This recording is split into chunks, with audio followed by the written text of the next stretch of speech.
this is my question. The president has every right to pardon or to have pardoned Eric Adams and said, look, we're done. Instead, they decided to dismiss the charges.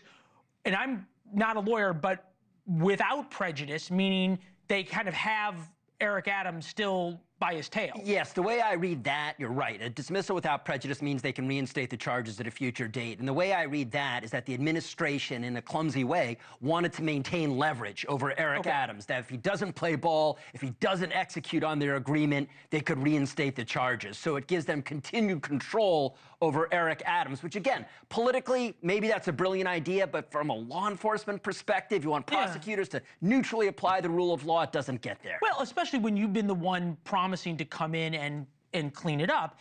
Can this come back to bite Donald Trump in a different way? Because can anyone who is now prosecuted by the DOJ go to the judge and say, hey, judge, look at what's happening. This is now a political prosecution, argue to any jury at that point.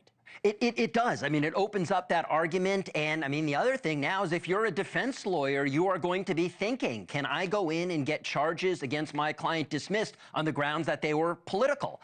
It opens up that line of attack. And look, I think prosecutors now are also going to be hesitant to bring charges in cases where they think they may be able to prove a case because they're worried that, you know, their bosses might not like it or wanted to get some sort of political consideration. So it messes things up from just a pure, neutral law enforcement perspective that we need.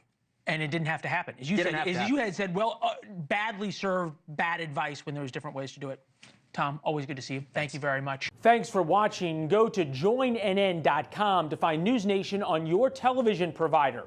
And don't forget to click the red subscribe button below to get more of NewsNation's fact-driven, unbiased coverage.